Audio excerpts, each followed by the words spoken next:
Parti. Bonjour à toutes et à tous et bienvenue dans ce live chance dédié à la santé mentale avec Christelle Tissot. Bonjour à toutes, bonjour à tous. Salut Philippine. Salut Christelle. On va laisser tranquillement le temps aux gens d'arriver. Ouais. Comment ça va toi aujourd'hui? Ben écoute, moi ça va super. Une rentrée assez active avec pas mal de choses qui bougent pour Musae, donc plutôt chouette. Top. Et bonjour Cindy. Et Floriane. On aime les rentrées actives. Ça permet de plus penser aux vacances et de se remettre dans le bain direct. Exactement. Tout le monde qui arrive. Bonjour, bonjour. Hello, hello Françoise, hello Amandine, hello à toutes. Et Et à tous. tous, pardon. C'est vrai que là, il y a beaucoup de... C'est vrai que pour le moment, il y a beaucoup de femmes, c'est pour ça. Bon, en tout cas, on est vraiment ravis de vous accueillir pour ce live avec Lou qui est avec nous du côté chance sur le chat, qui pourra également répondre à vos questions, vous envoyer des liens, etc. s'il y a des questions. Et donc, ce live est vraiment très important parce que la santé mentale, c'est parfois un sujet qu'on peut mettre au second plan ou déprioriser, ou j'aime bien l'expression de mettre sous le tapis. Il y a toujours en fait plus urgent, prioritaire. On se dit non mais je vais d'abord gérer ma famille, mes enfants, le boulot, et puis bon, la santé mentale, ça va, je vais bien, on verra. Ça vient même après la santé physique, si on peut vraiment séparer les deux, parce qu'en réalité, c'est intrinsèquement lié, bien sûr. Mais voilà, pour cette rentrée, on vous propose de ne pas se laisser avoir et d'essayer de remettre la santé mentale au premier plan pour reprendre le travail avec un esprit sain et un corps sain, puisqu'encore une fois, tout est relié. Et donc pour ça, on a le plaisir aujourd'hui de discuter avec Christelle Tissot, qui est la fondatrice de Musae. Merci encore d'avoir accepté de participer à notre live, Christelle. Avec plaisir. Et en plus, j'ai le plaisir de te retrouver pour la deuxième fois, puisqu'on s'est déjà vu pour le podcast Chance. On a fait un épisode ensemble, donc c'est très chouette, je suis ravie de te retrouver à nouveau. Et donc, Musae, pour présenter, je vais te dire une phrase, puis après, je vais te laisser en dire un petit peu plus. C'est le premier média sociétal qui démocratise et dédramatise la santé mentale en engageant les générations de demain. Est-ce que tu veux peut-être un petit peu plus nous en dire Oui, carrément, avec plaisir. Moi, je suis ravie aussi déjà d'être sur ce live avec toi, Philippine, parce que voilà, on a eu l'occasion déjà d'échanger ensemble. C'était il y a un petit mois au sujet. Et puis, de manière générale aussi, de participer à un live pour Chance, que je trouve effectivement en termes d'approche aussi par rapport au monde du travail et par rapport à la valeur travail, en regard de la santé mentale, assez intéressante et novatrice. Donc, merci beaucoup déjà pour l'invitation, qui tombe pile poil effectivement sur un timing de la rentrée. Donc, voilà, c'est le bon moment pour parler santé mentale et travail. Juste pour vous dire effectivement quelques mots sur Musae. Musae, moi, c'est un média que j'ai créé il y a 1 an et demi sur effectivement la santé mentale pour comme tu as dit, Philippine, pour lever les tabous autour de ce sujet. Et il y en a quand même pas mal, parce qu'effectivement, la santé mentale, on a plutôt tendance à la mettre sous le tapis, à la faire passer après moult choses, et aussi après la santé physique, alors qu'en fait, les deux sont intimement liés. En fait, il n'y a pas 2 santé, hein, il y en a qu'une seule de manière générale. Et puis, en fait, de parler de santé mentale aussi de manière positive, inclusive et pas anxiogène. Parce que même effectivement, quand on parle santé mentale, souvent c'est avec un regard très technique, ou alors avec un regard très culpabilisant, ou alors avec un regard très lié à des pathologies très lourdes qu'on a tendance aussi à stigmatiser autour de la folie. Donc voilà, l'idée c'était vraiment d'avoir un nouveau regard sur ce sujet et de le faire avec les expertises croisées, bien sûr de pros de la santé mentale, mais aussi des artistes, des sportifs, des créatives, des entrepreneurs, entrepreneuses, des assos, en fait, et du grand public de manière générale. En fait, toutes les personnes qui sont touchées par la santé mentale, parce que finalement la santé mentale, elle est partout. Elle est dans notre tête, elle est dans nos vies, elle est dans nos relations sociales, elle est dans nos relations affectives, elle est aussi dans nos relations professionnelles. Et ça va être effectivement le sujet d'aujourd'hui. Je vois qu'effectivement Lou a mis le lien dans le chat. Voilà, vous pouvez les retrouver Musae, vous avez le site et du coup, vous verrez qu'il y a plusieurs contenus. Il y a des newsletters, il y a un podcast, il y a également des comptes éducatifs sur TikTok et Instagram. Voilà, vous avez tous les liens dans le chat et je vous propose du coup qu'on commence effectivement le cœur du sujet de ce live aujourd'hui. Ouais, vraiment un site que je vous encourage à aller voir avec plein de sujets hyper intéressants. Aujourd'hui, on va parler du travail, mais tu as des sujets autour des relations amoureuses, de la relation à la nourriture. Enfin voilà, vraiment, c'est hyper vaste, on s'y retrouve tous. Voilà, mais aujourd'hui, effectivement, on va plus parler du travail, puisque la santé mentale au travail est un sujet qui nous tient vraiment à cœur chez Chance, hein, puisque Chance est un accompagnement pour reprendre les commandes de votre vie professionnelle et donc à retrouver une relation saine en fait avec votre travail et donc préserver votre santé mentale. C'est une méthode, pour juste dire un petit mot pour ceux qui ne connaîtraient pas, une méthode 100% en ligne, en 12 semaines, qui mélange à la fois un coaching individuel avec un coach choisi sur mesure pour vous, des activités très variées multimédia sur une plateforme dédiée, des tests de personnalité, un accès exclusif au réseau Chance, des ateliers collectifs, voilà, tout ça pour retrouver en fait une vie professionnelle qui vous ressemble et donc finalement un rapport plus positif au travail. Voilà, donc pour en savoir plus, vous pouvez aller sur le site chance.co. Et donc aujourd'hui, je vous propose qu'on aille dans le cœur du sujet. Qu'est-ce que c'est la santé mentale en fait, Christelle? C'est un peu un vaste mot. Oui, c'est vrai que c'est un vaste mot qu'on entend de plus en plus depuis quelque temps, bah, notamment avec le Covid, qui a mis quand même un gros coup de projecteur sur le sujet. Avant, on n'employait pas du tout ce terme. Maintenant, effectivement, il est de plus en plus utilisé dans les médias ou même par le grand public, et cetera. Mais après, il est extrêmement utilisé, mais c'est devenu un peu ce que j'appelle un mot valise. C'est-à-dire que, ouais, alors tout le monde parle de santé mentale, mais tu sais pas forcément, ce que ça veut dire, derrière et qu'est-ce que ça implique. Moi, j'aime bien partir en fait de la définition de l'Organisation mondiale de la santé, Ok.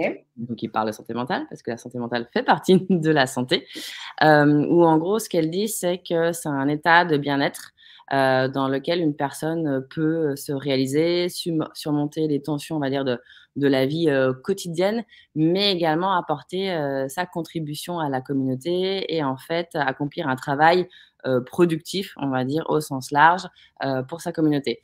Et c'est justement sur cette deuxième partie de la définition de la santé mentale qu'on voit en fait immédiatement le lien finalement avec le travail dans cette notion de contribution à la communauté. En fait, la santé mentale, c'est ce qui te permet, quand tu es dans un état de bien-être de santé mentale, en fait, d'interagir avec les autres de manière effectivement saine, de manière apaisée, de manière aussi ouverte aussi à l'autre, parce que c'est aussi lié à des dynamiques d'inclusion sociale.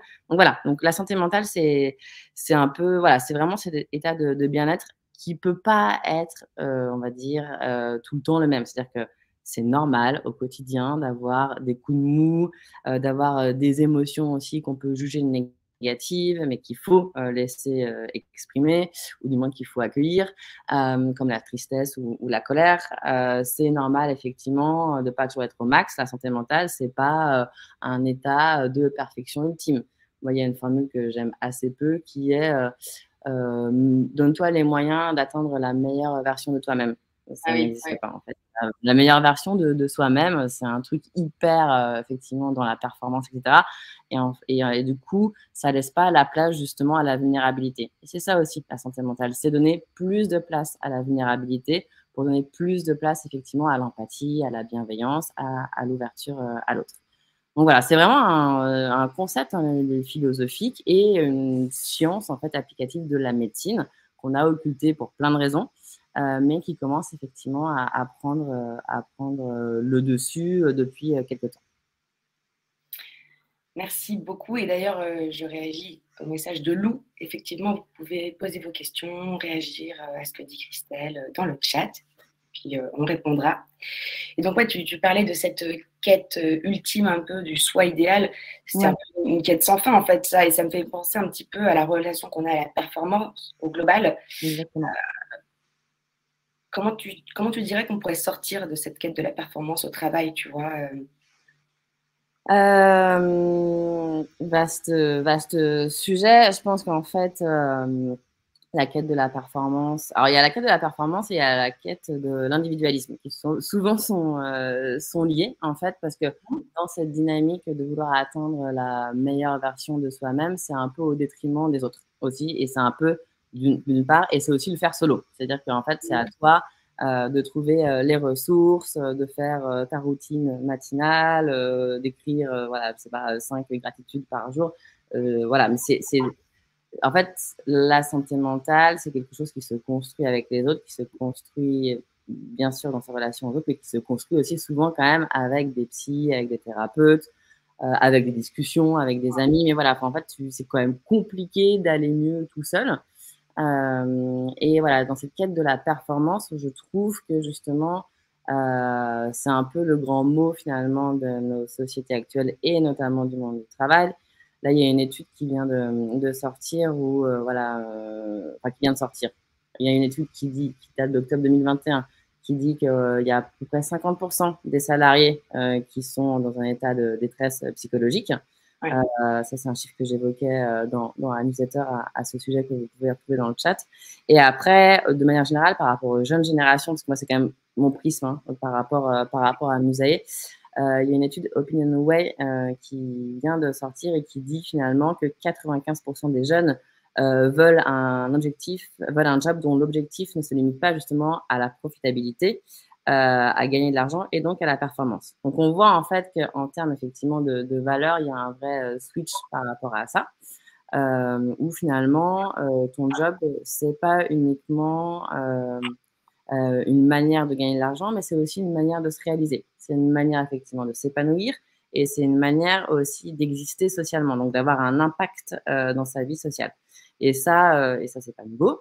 Ça a été théorisé par Hannah Arendt il y a bientôt un petit siècle, un peu moins quand même. Et en fait, elle définit le travail autour de 3 axes. Le premier qui est effectivement le travail qui te permet de gagner ta vie, donc du coup, voilà, de subvenir à tes besoins, et ça, il ne faut pas l'occulter. Mais également 2 autres notions qui sont très importantes, qui est la notion de l'œuvre. Et l'œuvre, en fait, c'est un peu l'impact que tu vas laisser avec ton travail au quotidien.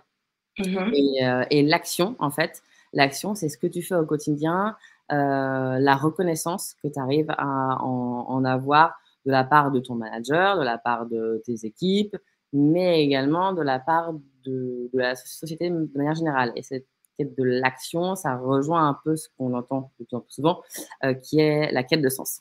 En fait, dans la définition de l'action, tu as effectivement le sens qui, en fait, te permet de t'épanouir et de te reconnaître dans ton travail. Donc, en fait, depuis un petit moment, on est quand même dans une logique effectivement très productiviste avec comme seul leitmotiv et comme seule valeur donnée au travail l'argent, au détriment de l'action, au détriment de l'impact. Et en fait, je pense qu'il y a un vrai switch à faire par rapport à ça et on est en train un peu de le faire, hein, très honnêtement, notamment effectivement avec le Covid qui a accéléré certaines réflexions, certaines mutations par rapport à ça. Il ne nous a pas créés, il nous a accélérés. Et en fait, de reconsidérer finalement l'utilité du travail qui est certes financière, parce que on a quand même, pour le moment, on a quand même besoin effectivement de se nourrir et de subvenir à nos besoins, mais d'avoir cette valeur travail qui est aussi axée par rapport à une utilité sociale, par rapport à une utilité écologique, par rapport à une utilité collective. Et c'est en ça, effectivement, que ça rejoint la définition de la santé mentale. La santé mentale et le travail, c'est intimement lié parce que ça te permet effectivement de contribuer à la communauté. Et en fait, c'est cette notion effectivement de la valeur du travail qu'il faudrait élargir à autre chose que de l'argent, à autre chose que de la profitabilité, pour pouvoir, je pense, retrouver voilà, une quête de sens et retrouver un impact positif et donc du coup avoir une relation plus saine avec son travail. OK, donc ce que tu dis, c'est que retrouver du sens finalement permet de se retirer de cette relation toxique à la performance finalement. En partie. C'est effectivement retrouver du sens, ça peut prendre plein de formes, hein. L'idée, c'est pas forcément parce que moi, je crois pas non plus à ce truc où tout le monde va quitter son job pour s'investir dans un métier qui a du sens. D'une, effectivement, c'est pas accessible pour tous, enfin, très clairement. Donc, il y a quand même une notion aussi par rapport à ça. Et puis, c'est pas non plus un souhait de toutes et tous. Donc le sens, ça peut être s'investir effectivement dans une association. Le sens, ça peut être développer au sein de son entreprise un projet en intrapreneuriat qui te permette effectivement voilà, d'avoir un projet associatif qu'on soutient via l'entreprise ou de monter effectivement un service, un produit, un projet au sein de l'entreprise qui soit en lien avec la RSE, avec l'inclusion sociale, avec la préservation de l'environnement. Ça, en fait, je pense qu'il faut aussi voir l'entreprise comme un levier de changement social et pour accompagner effectivement cette fameuse transition dont on parle écologique, etc. Voilà, si on le voit comme un levier en permettant aux salariés d'avoir effectivement cette quête de sens en interne, bah, ça permettrait effectivement d'avoir une relation au travail, je pense, plus cool Mmh. et moins dans une logique effectivement ah voilà, il faut absolument que je produise, que je fasse telle presse PowerPoint, que je produise telle chose à la chaîne, etc. Et voilà, et d'avoir voilà, d'avoir une relation plus apaisée et puis plus qui nous permettrait aussi d'avoir une reconnaissance sociale plus intéressante, je pense. C'est-à-dire autre chose que quand on te pose la question, voilà, qu'est-ce que tu fais dans la vie? Bah, ce que je fais dans la vie, effectivement, je travaille pour telle entreprise ou pour telle organisation, mais qui a un impact parce qu'on développe effectivement ce type de projet. Donc, je pense que voilà, si les entreprises arrivent à redonner du sens au sein du travail, au sein de l'organisation, c'est chouette.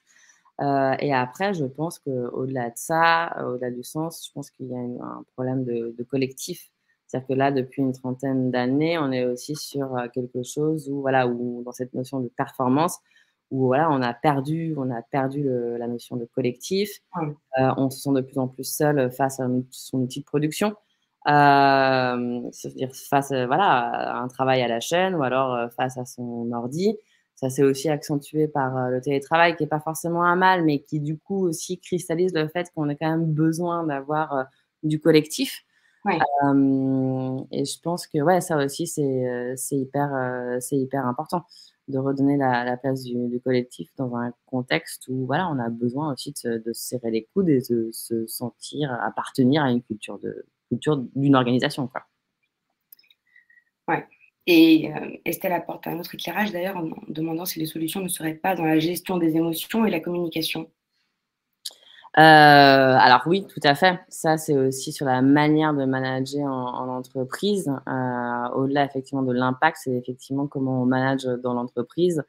Et il faudrait qu'il y ait plus de prise en compte de la communication non violente, dans la gestion effectivement des conflits et également dans l'expression et la libération des émotions et d'en faire aussi des moyens de bien-être au sein de son travail. Et il y a pour ça de plus en plus d'initiatives qui s'appellent l'analyse des risques psychosociaux, qui existent depuis un petit moment, mais qui ont repris effectivement, on va dire, un coup de fouet de modernité récemment, où voilà, évaluer les risques psychosociaux, ça permet effectivement d'évaluer quels sont les rapports au sein de l'entreprise, comment on arrive à exprimer ses émotions, comment on arrive à les prendre en charge également, et comment on arrive du coup à éviter de générer des situations de stress, dans un premier lieu, des situations d'angoisse, puis après des situations de burn-out qui sont le troisième levier.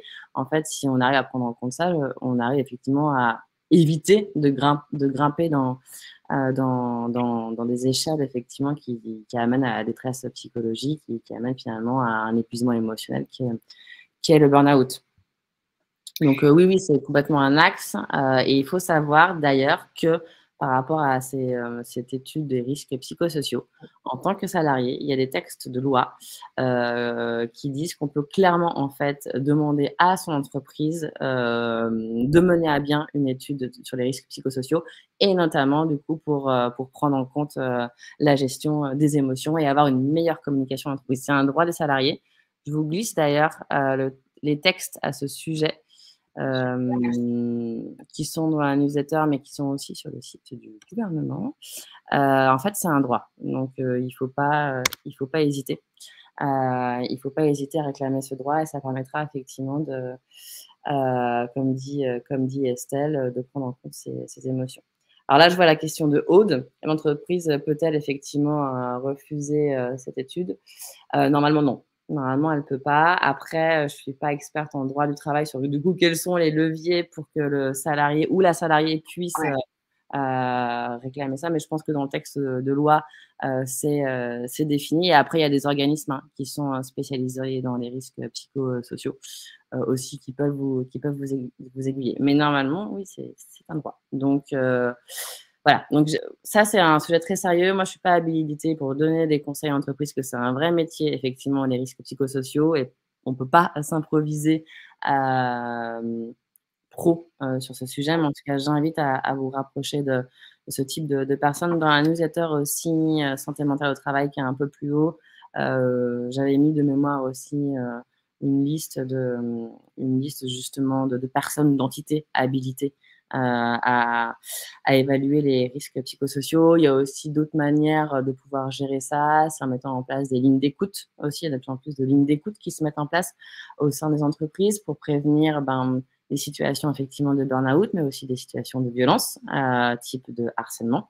ou ce genre de problématiques. Donc voilà, les lignes d'écoute, c'est aussi quelque chose qu'on peut mettre en place en entreprise, pour avoir, voilà, un peu ce safe space et commencer effectivement à libérer la parole par rapport à la santé mentale en entreprise. Je suis très longue, hein, dans mes réponses, et puis non, hésite pas à me Ah hésite non, moi, pas à me je bois tes paroles. Et effectivement, Estelle dit qu'il existe des formations sur la gestion des émotions, exactement, que ce soit dans sa vie privée ou au travail, complètement.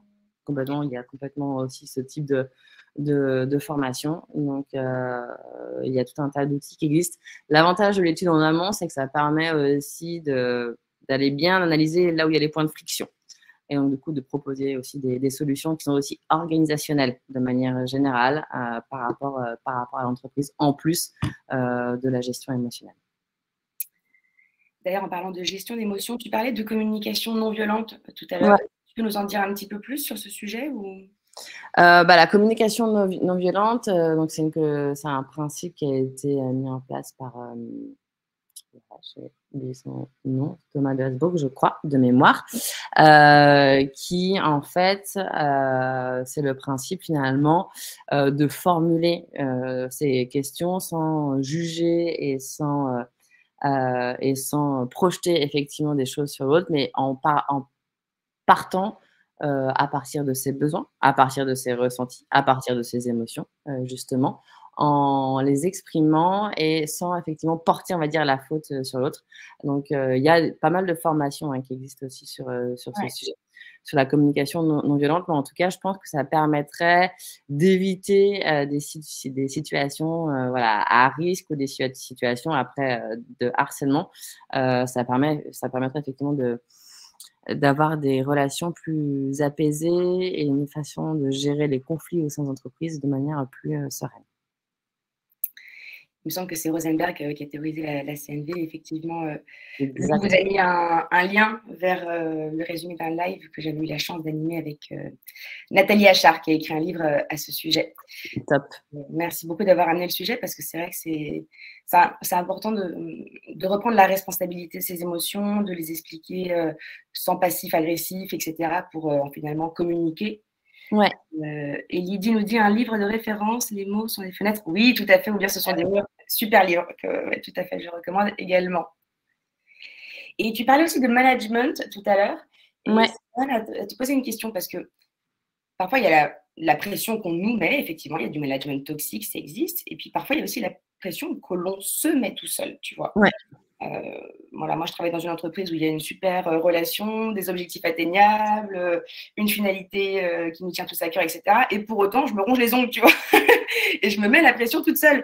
Et qu'est-ce qu'on peut faire pour ça, en fait, tu vois, pour retrouver un peu cette santé, mais soi-même, se dire, en fait, arrête, tu vois, de pousser tes limites, de stresser alors qu'on ne te le demande pas, finalement.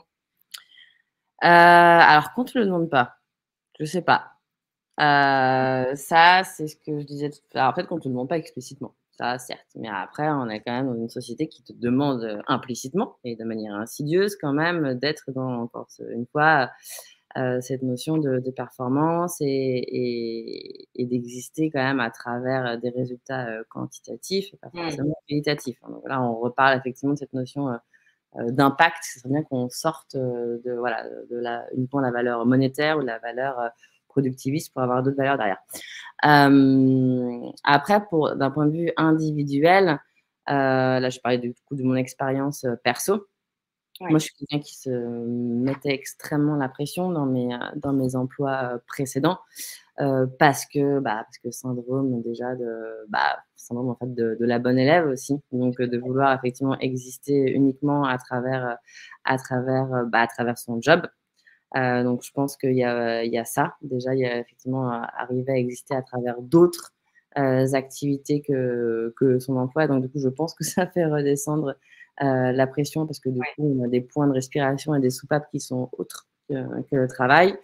Et puis après, c'est aussi se rendre compte que c'est encore cette notion de collectif. On n'est pas tout seul, on ne devrait pas être tout seul à gérer une charge de travail ou une charge de stress. Que l'avantage effectivement d'être dans une société et d'être dans une entreprise, c'est aussi de pouvoir profiter du collectif.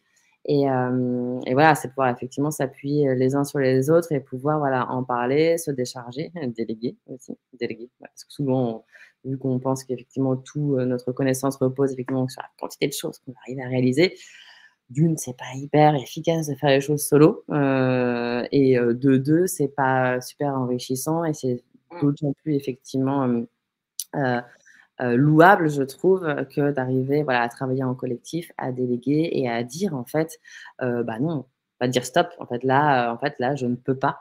Je ne peux pas prendre cette charge de travail supplémentaire. Je ne peux pas gérer cette réunion parce qu'effectivement, je n'ai pas, parce que voilà, j'ai besoin effectivement de faire une pause, d'être déconnectée pour être pleinement après sur mon travail. Mais je pense que voilà aussi apprendre à dire non.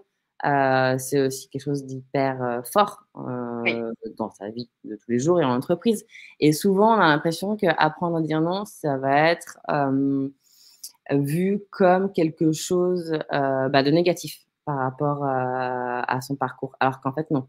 Apprendre à dire non, c'est plutôt, je pense, quelque chose d'assez responsable et d'assez professionnel. Parce que ça montre en fait qu'on arrive à jauger nos limites et aussi à jauger peut-être les limites d'un projet ou les limites d'une organisation.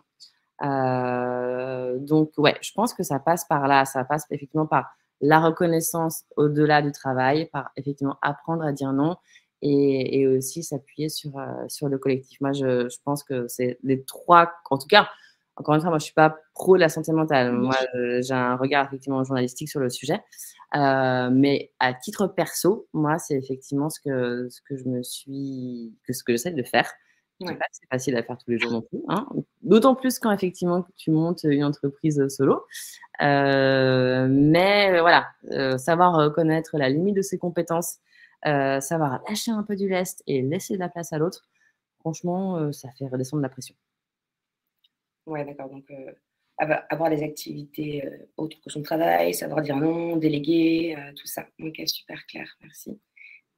Et quid de faire un travail sur soi, de réflexion en fait, sur qui l'on est, ce qu'on veut et cetera, pour retrouver un rapport, heureux au travail? Ah bah, ça, c'est génial.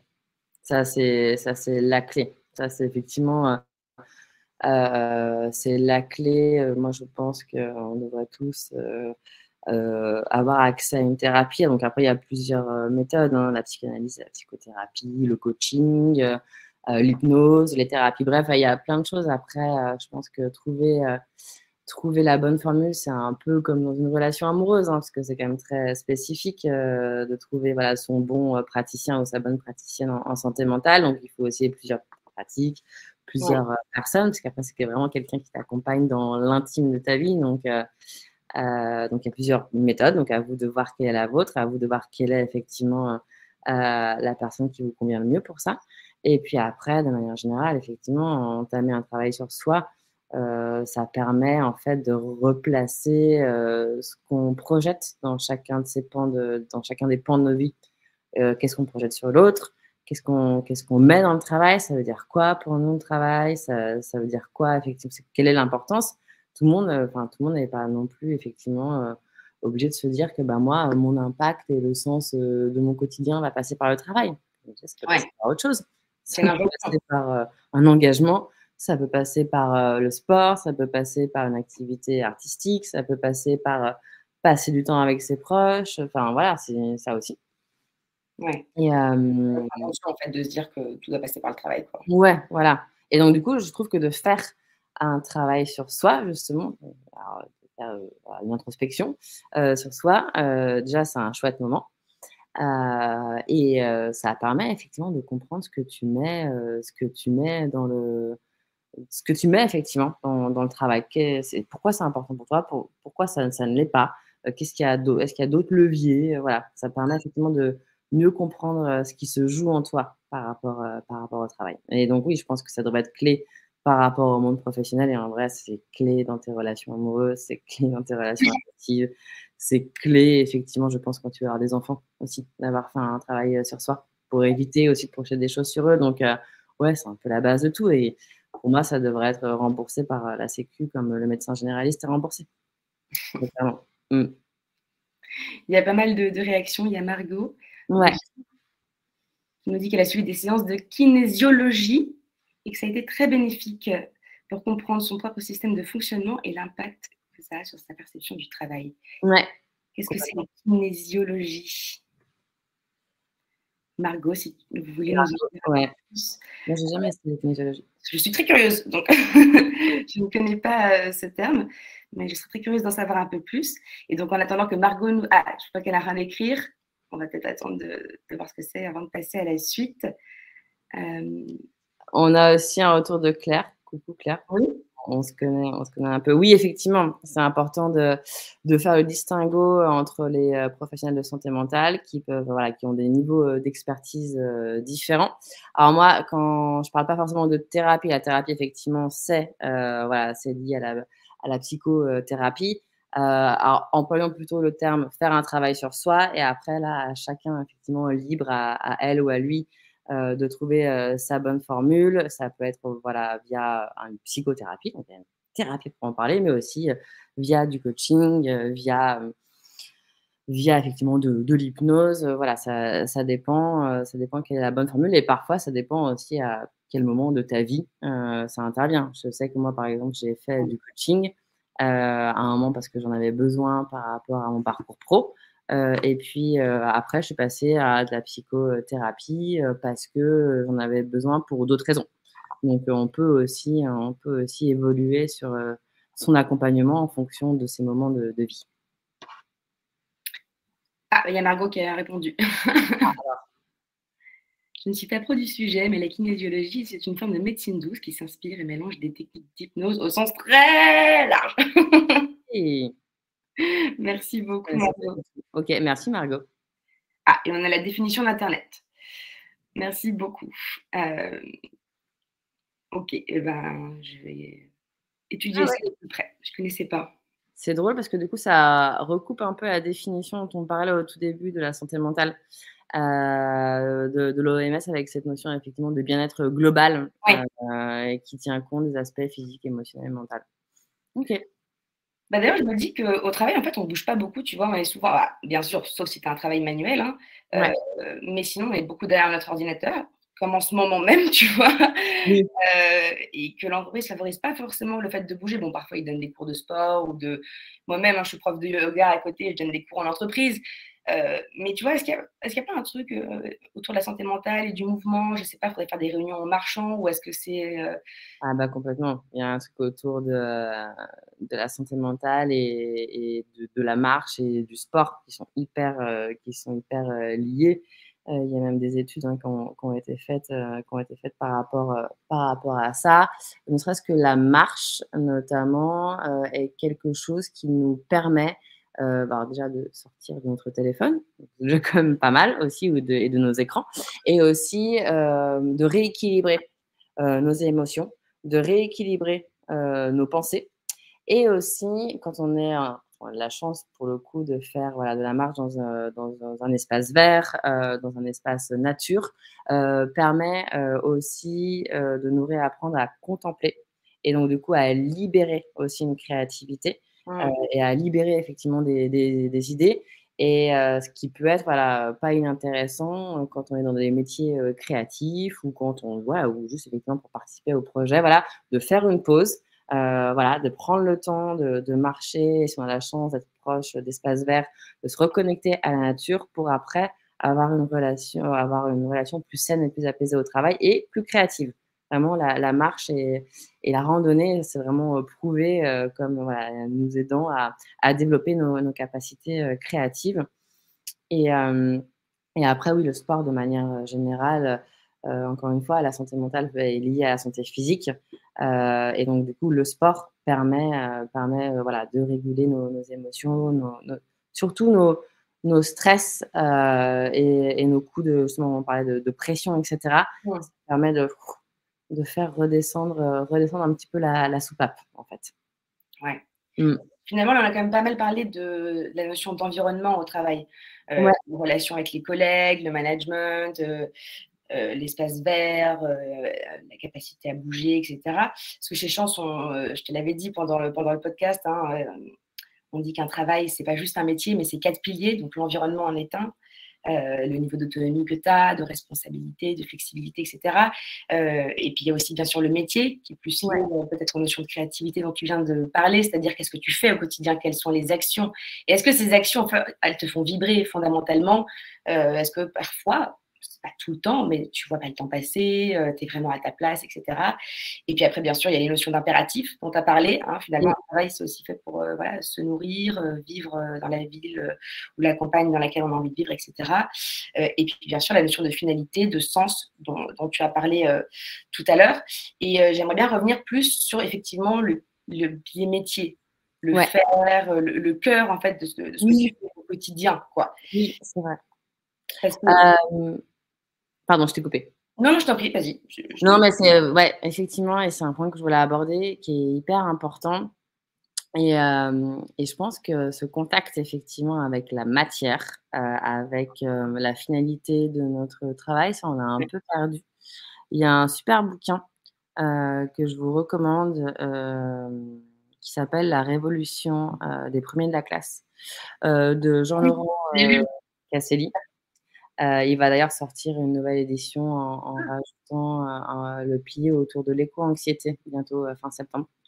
Donc ouais, la révolution des premiers de la classe, justement, il parle à un moment donné, Jean-Laurent Casselli, de ce manque de contact avec la matière et c'est pour ça qu'on a une crise effectivement, Mmh. de sens. Donc effectivement pour ces fameux premiers de la classe, parce que contact avec la matière dans la mesure où on est, dans des activités, très de service, beaucoup, et donc du coup, voilà, derrière un ordinateur ou derrière un téléphone ou voilà, on n'a pas de contact concret avec, la nature, avec le bois, avec, la finalité de son travail. Mais aussi, pour les personnes qui travaillent, dans l'artisanat, enfin pas dans l'artisanat, mais plutôt dans le secteur industriel, le contact avec la matière est aussi pas si évident parce que même quand tu travailles à la chaîne, finalement, la finalité, enfin, l'objet final de ce que tu es en train de produire, tu le vois pas, tu le touches pas, bah, parce qu'en fait, tu as pas le temps, parce qu'en fait, tu es dans une notion de performance et de rentabilité, donc faut y Ouais. aller. Voilà et donc selon lui, il explique que finalement ce manque de contact avec, la matière, ce manque de contact avec, l'objet, fini, fait que du coup on perd l'envie de travailler, on perd l'épanouissement à travers le travail et que c'est quelque chose qu'on devrait justement, réinsuffler, ce contact avec la matière et c'est aussi ce qui explique aussi beaucoup de reconversions qui ont eu lieu avec, voilà, les métiers de l'artisanat, de la boulangerie également ou aussi autour de produits, type, voilà, tout ce qui est caviste, fromagerie. On a quand même beaucoup vu, donc pour du moins une certaine tranche de la population, ce type de reconversion et selon lui, c'est voilà, c'est ce qui explique aussi, ces reconversions, également, ce manque de contact avec la matière. Ouais. Avant de rebondir sur le chat, j'aimerais juste réagir sur ce que tu viens de dire. En coaching, on parle du triptyque tête, cœur, corps. Et là, tu viens beaucoup de parler du corps, en fait. Après, il faut aussi se dire, je pense, tu me dis ce que tu en penses, hein, mais qu'il y a d'autres moteurs. Les moteurs, c'est ce qui nous fait vibrer, ce qui nous fait nous sentir vivants dans les Mmh. au quotidien qui sont au niveau de la tête et du cœur. Par exemple, prendre soin, c'est un moteur. On peut aimer prendre soin des autres. Ouais. Par exemple, réfléchir, pardon, observer, par exemple, plutôt, voilà, ce serait un moteur tête. Il pourrait y avoir motiver également, qui est un moteur cœur. Voilà, c'est aussi des moteurs qui sont tout à fait louables, même s'ils sont un petit peu moins connectés de la matière. Et finalement, c'est peut-être un mélange de tout ça. Ah ben non, et qui sont hyper importants. C'est du coup cette notion d'impact dont on parlait au tout début. C'est la notion de l'œuvre dont parle Hannah Arendt. C'est hyper important parce que ce qui nous rend vivants, C'est et ça. puis, enfin, ça peut être voilà, ce qui nous fait vibrer au quotidien parce qu'on travaille, je sais pas, dans le métier du soin, par exemple, où c'est voilà, où on est dans le care, on est dans l'aide aux autres, ou parce qu'on on a un impact environnemental positif, ou du moins on y contribue. Donc non, c'est hyper important, ou parce que voilà, comme on est comme tu dis, dans une activité plus cérébrale, de contemplation, de regard sur l'autre, ou pour des activités créatives, de dessin, je sais pas, dans le graphisme, etc. Donc non, pour moi, c'est hyper important, c'est clair. Mais en même temps, là, on se dit que même si on est là, on doit être dans le care, et cetera. Si l'environnement n'est pas là, que les impératifs ne sont pas là, qu'on a la pression, qu'on est mal payé, qu'on fait trop d'horaires, et cetera, à nouveau, la santé mentale n'est pas. Alors ça, c'est complètement, surtout pour les soignants, effectivement, qu'on a applaudi au tout début des confinements. On s'est dit, ouais, la métier du cœur, c'est hyper important. Et effectivement, c'est hyper important. Mais bon, après, en termes de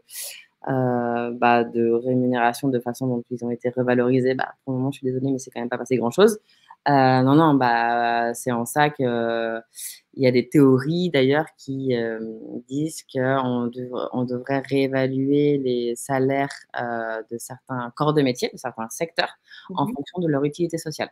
Et donc, du coup, les métiers du care seraient clairement, effectivement, en haut du panier. Et tu as plusieurs écoles, ouais, de philosophes ou de sociologues du travail qui militent justement pour retravailler les grilles salariales en fonction de ton utilité sociale. Et ça serait pour le coup hyper chouette, parce que du coup, ça permettrait effectivement pour ce type de métier d'être vraiment reconnu. Et Priscilla nous dit que pour préserver sa santé mentale, il faut rester connecté à son corps, nos ressentis physiques qui nous parlent en fait, hein, que ça nous en dit long. On Ouais, a tendance effectivement à déconnecter. Ah ben, j'avais pas vu que tu disais que vous disiez, pardon, Priscilla, tête et corps, donc on était tous vous êtes connectés. d'accord. Mais ouais, c'est hyper important. Et ça, c'est des choses dont on a été quand même pendant très longtemps coupés. Ouais. Et je me rappelle qu'à l'époque où j'ai fait mon burn-out, j'avais été entrepreneuse avant de travailler chez Chance. Ouais. Je me rappelle que je dormais plus la nuit, je pleurais tous les matins. En fait, Mmh. mon corps me le disait avant que je l'ai intégré mentalement, quoi. Et c'est vrai qu'on a tendance en fait à pousser, pousser, pousser, pas l'écouter. Mais comment écouter son corps en fait? Parce qu'on a tellement appris à, tu sais, on peut te dire, oh, tu t'écoutes trop, tu vois? Mmh. Ce truc un peu, c'est pas évident, quoi. Il y a une pression à pas écouter son corps et à pousser ses limites, quoi. Ouais. Et puis, s'écouter. Ah ouais, puis il y a aussi ce truc, de se dire, «Tu t'écoutes trop, donc tu es égoïste». C'est Alors ça. Alors, non, ouais, c'est-à-dire que si je m'écoute pas, du coup, ça va avoir des répercussions sur vous. Donc à mon avis, il vaut mieux que je m'écoute.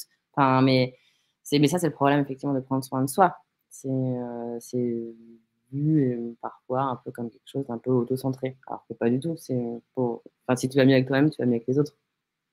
et c'est vrai que Lydie et Margot, c'est intéressant ce que vous dites. Finalement, c'est parfois par des activités externes comme le tricot ou le puzzle qu'on peut reconnecter avec son corps, quoi. Ouais.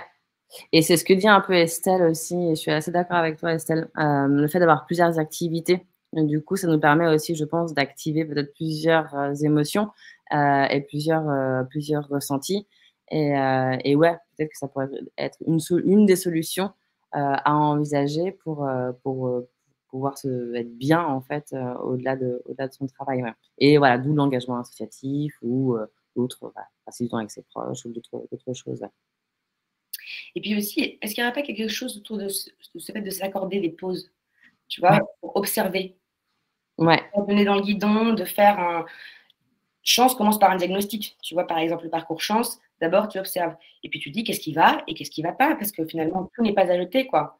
Ouais. À être le nez dans le guidon, quoi. Ouais, c'est, apprendre à observer, apprendre à lever le pied, apprendre à contempler. Mmh. Heu, Contempler, ouais. c'est c'est tellement important parce que ça nous permet d'être à l'écoute effectivement du coup de soi, de nos ressentis, puis aussi de ce qui se passe autour de nous et peut-être dont on serait passé à côté si on n'avait pas pris ce temps effectivement de lever le pied et de faire des pauses. J'avais écrit une newsletter justement sur la pause juste Ah, avant, en juillet, juste avant les vacances, que je vais essayer de vous glisser là dans le chat. Mais ouais, il y a les vertus de la pause. Bah, alors, ça a des vertus effectivement pour la santé mentale, mais ça a aussi beaucoup de vertus pour la santé physique. Il y a même des études qui ont été prouvées que de faire des pauses diminue le risque cardiovasculaire. ah oui, Donc, ouais. pour Donc, le coup. pourquoi faire l'économie de la pause? Enfin, vraiment, allons-y, quoi. J'essaie de vous la glisser là. Il faut juste que je la retrouve en même temps. Ouais, super, merci beaucoup. Pendant que tu cherches, je vois Philippe qui dit c'est important aussi de savoir ne rien faire sans culpabiliser. Bah là, j'ai beaucoup à apprendre. Je suis d'accord avec toi, Philippe, mais c'est pas facile. Ouais, c'est pas facile et c'est aussi parce qu'on est dans une logique de bah, finalement, il faut toujours en faire plus, quoi, de performance. C'est ce que tu disais un peu en intro, Philippine. Ouais. C'est ça, quoi. Et Lydie nous dit apprendre à avoir des préférences plus que des attentes. C'est-à-dire, Lydie, c'est Ah ouais, c'est intéressant. intéressant, mais je veux bien que tu développes, ouais. Ouais.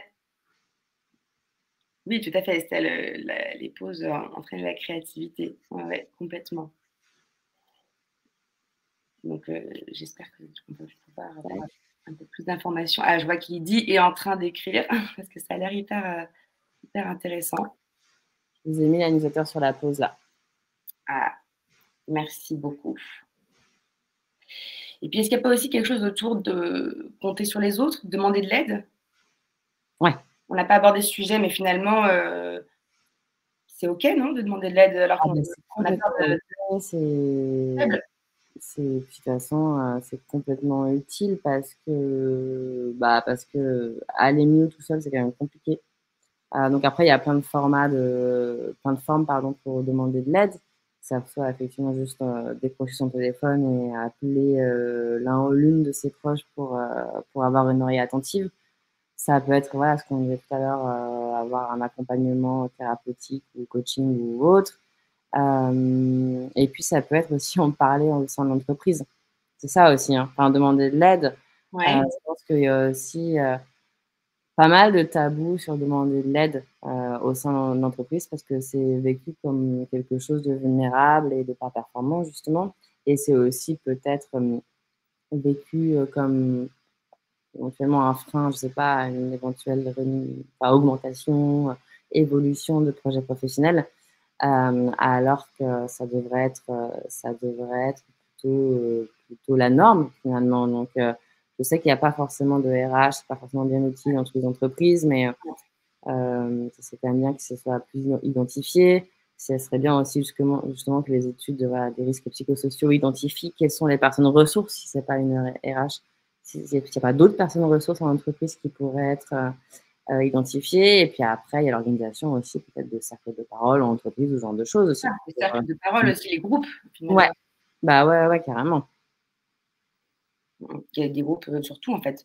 Sur le Ouais, burn-out, sur les fausses couches, sur tous ces sujets un peu tabous, ouais, finalement. et ouais, demander de l'aide, c'est pas évident dans la vie de tous les jours et je pense encore moins en entreprise malheureusement. Alors que ouais, effectivement, salut Philippe, que je connais aussi. Ouais, alors que voilà, savoir reconnaître qu'on a besoin d'aide, c'est commencer effectivement à déjà aller mieux et c'est le début en fait du soin.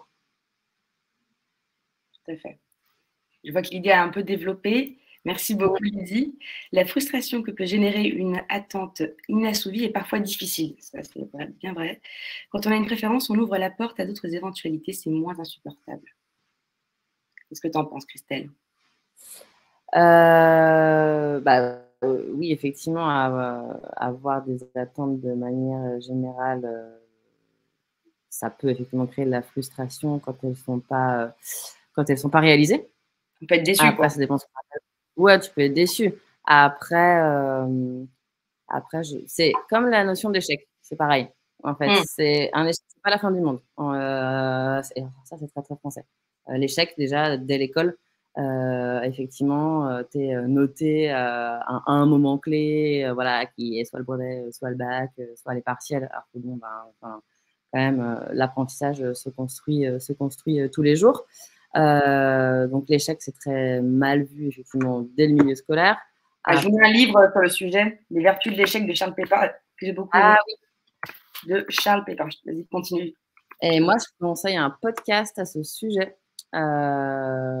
Voilà, donc sur les vertus de l'échec, il y a un podcast qui est hyper bien, et notamment un podcast, l'un des épisodes, je vais vous le retrouver, avec un photographe, c'est un mec qui s'appelle Fifou, qui a photographié en fait pas mal de rappeurs, notamment, de hip-hop. Donc le hip-hop et la vulnérabilité, c'est aussi pas évident. Ouais. Et justement, il y a ce podcast, c'est autour de l'échec et comment, en fait, l'échec, le fail, c'est mal vécu en France, alors que ça peut être vécu, et souvent c'est mieux vécu dans la culture anglo-saxonne, comme en fait un apprentissage. En fait, un échec, c'est pas la fin du monde, c'est voilà, c'est une manière effectivement d'apprendre sur soi, d'apprendre sur son rapport aux autres, d'apprendre sur ses compétences. Il ne faut pas tout remettre en question à cause d'un échec. Et la responsabilité, elle est aussi dans cette culture de la performance et dans toute l'imagerie collective qu'on produit autour de ça. C'est-à-dire que, typiquement, dans l'entrepreneuriat, chose qui me concerne directement, dans l'entrepreneuriat, tu as 2 ambiances dans les discours qu'on te raconte. C'est soit effectivement, enfin franchement, c'est hyper chaud de monter une boîte, c'est pas pour toi, non, franchement, c'est trop compliqué, trop galère, etc. Donc, bah, ne le fais pas. Soit à l'inverse, direct, on te montre des personnalités, des parcours, des histoires de gens qui ont levé genre 4 milliards, qui ont réussi comme ça, qui font 36 000 projets, qui marchent très bien. Malheureusement, ce n'est pas la vérité. La vérité, elle est entre les deux, en fait. Voilà, bien évidemment que c'est pas simple. Bien évidemment, effectivement, qu'il y a plein de succès, qu'il y a des échecs, mais c'est pas la fin du monde. Et voilà, et je pense qu'il faudrait montrer aussi plus d'histoires, de manière générale, où l'échec est montré comme ça. Donc, je vous recommande effectivement ce podcast que je vais essayer de vous retrouver d'une manière ou d'une autre. Et voilà, et je pense qu'il faut véhiculer d'autres rôles modèles. Voilà, ou l'échec. Et même dans le sport est hyper clé pour ça. Tout à fait. C'est une bonne illustration. Ouais. J'ai eu beaucoup de mal moi, à fermer ma boîte parce que j'avais l'impression que c'était un échec, alors que finalement, sans ça, je ne serais jamais arrivée chez Chance. Donc, j'aurais jamais appris tout ce que j'ai appris. Après, Estelle nous dit quand même quelque chose qui est très vrai, qu'elle voit des personnes dont la santé mentale est compliquée, mais qui ne peuvent pas changer par crainte financière.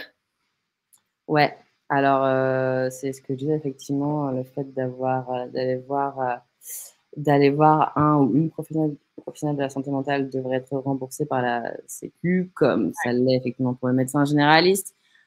Alors, il commence à y avoir des dispositifs. Je sais qu'il y a des débat là-dessus. Je ne vais pas rentrer effectivement dans les dispositifs psy-santé qui sont mis en place par le gouvernement, mais il commence à y avoir effectivement des choses, des remboursements qui sont possibles. Ils ne sont pas suffisants, je suis d'accord, hein, mais qui commencent à se mettre en place, et notamment pour les jeunes. Notamment pour les jeunes, où voilà, le truc, faut demander en fait à son médecin généraliste de nous faire une ordonnance pour avoir effectivement accès à un psy, et à un certain montant, un certain nombre en fait de consultations qui sont remboursées. C'est pas suffisant, mais ça ne pas. Mais je suis d'accord, le premier frein en fait autour de prendre soin de la santé mentale, le frein il est financier, hein. Et il est aussi culturel, mais il est avant tout financier. Culturel, voilà. J'espère que voilà, des médias comme Musée, entre autres, vont voilà, amener leur pierre à l'édifice. Mais oui, il y a effectivement un levier financier par rapport à ça. Bien sûr.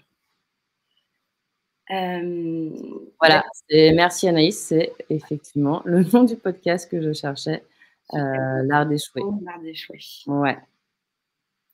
Et moi, pour répondre à Estelle, hein, je suis tout à fait d'accord, et puis il ne faut pas se voiler la face, hein. Après, il y a peut-être aussi d'autres jalons intermédiaires. On peut se dire qu'on peut apporter des adaptations. D'ailleurs, Chance, qui est un parcours adaptatif, propose à la fin, vous aurez en fait des activités différentes selon le projet professionnel que vous choisissez. Et il y a des personnes qui font un rechoix, c'est-à-dire qu'ils restent dans leur travail, mais avec des adaptations. Que ce soit la communication, comme on disait tout à l'heure, que ce soit les limites que tu poses finalement, ou je crois que c'est Philippe qui parlait des permissions, des autorisations qu'il faut se donner. Alors j'ai envie de vous donner un petit bout du parcours. Allez, je vais vous donner une liste en fait de permissions que vous pouvez vous donner sur le chat. Voilà. Alors du coup, je ne sais pas si on peut mettre en forme sur le chat avec du gras, etc. Donc ça va peut-être pas être très, non, on peut pas, très digeste, mais je vous les mets quand même là. Ah, j'ai atteint la limite de caractère autorisé. Bon. Je vais l'envoyer en 2 fois. Alors attends, hop. Voilà. Hop, est-ce que là j'ai le droit? Toujours pas. Bon, bah excusez-moi, c'est un fail. Je vais l'envoyer à Lou, à part, qui va vous l'envoyer, elle, de son côté. Parce que, hop, elle va pouvoir faire ça mieux que moi. Hop, Lou, je t'envoie ça. Voilà. Vous avez la permission de grandir, la permission de prendre du plaisir, la permission de réussir, la permission de savoir, la permission de faire confiance, etc. Donc, je rejoins tout à fait Philippe aussi sur ce levier. Et la permission de demander de l'aide aussi, effectivement, Ouais, qui est aussi exactement. lié, ouais, et du coup, voilà, quand tu demandes de l'aide, tu arrives à avoir un autre regard sur toi, et notamment par rapport à cette question de sécurité financière, peut-être trouver d'autres solutions, d'autres pistes, d'autres organisations aussi. Et puis, comme dit Priscilla aussi, il peut y avoir des croyances limitantes autour de l'argent. Ouais. On peut déconstruire en prenant du recul sur la façon dont on les analyse, notre capacité à généraliser parfois un petit peu trop également. Et il nous reste 5 minutes, c'est passé très vite. Est-ce que vous avez des questions avant qu'on quitte Christelle? Et toi, Christelle, est-ce que tu voudrais ajouter quelque chose? Moi, je voudrais effectivement ajouter un point par rapport à la santé mentale, qui, voilà, n'hésitez pas, voilà, je sais que c'est pas toujours facile, mais comme on disait plus haut dans le chat, commencer à en parler, commencer à demander de l'aide, c'est le début en fait du parcours, et on a souvent tendance à se croire seul quand on est au tout début en fait de ces prises de conscience. Sachez que vous ne l'êtes pas. Sachez qu'il y a beaucoup de personnes effectivement qui vivent des moments, voilà, compliqués, ou des moments de solitude, ou des moments, voilà, où la gestion de la santé mentale est pas facile. Il y a plein d'associations qui existent. Moi aussi, je réponds très régulièrement, hein, par mail et dans les DM de Musae aussi à ce sujet, et je redirige vers les bonnes personnes. Si vous êtes étudiante ou étudiant, il y a également une association qui fait un travail super, qui s'appelle Nightline, qui est une ligne d'écoute qui est dispo en fait de 22h à 5h du matin, parce que généralement c'est quand même les moments où tu te sens vraiment seul, et où quand ton cerveau commence à partir dans tous les sens, ouais, voilà, donc généralement c'est la nuit. Donc Nightline, voilà, qui sont présents sur des campus. Et puis après, il faut savoir que ce samedi, c'est aussi la journée de prévention contre le suicide. Et voilà, il y a une ligne qui a été créée, aussi une ligne d'écoute, voilà, qui s'appelle le 3114. Et voilà, je sais que c'est pas tout à fait l'objet aujourd'hui, mais en tout cas, par rapport à cette journée qui arrive ce samedi, c'est important d'en parler, parce que tout le monde n'est pas au courant qu'il y a cette ligne, ils font un super boulot. Donc voilà, le 3114, et toutes ces ressources sont bien évidemment gratuites. Et ça permet justement d'enclencher le premier pas, et après de voir comment on a envie de prendre soin de sa santé mentale au quotidien. Merci beaucoup pour ce partage d'informations. Et puis, pour rebondir sur ce que dit Estelle, effectivement, se lever le matin avec de la motivation, c'est vraiment le sujet de chance. Donc, n'hésitez pas non plus à prendre rendez-vous, c'est gratuit, avec un conseiller chance sur le site. Voilà. Merci beaucoup, Christelle, pour ton temps et toutes ces informations précieuses autour de la santé mentale.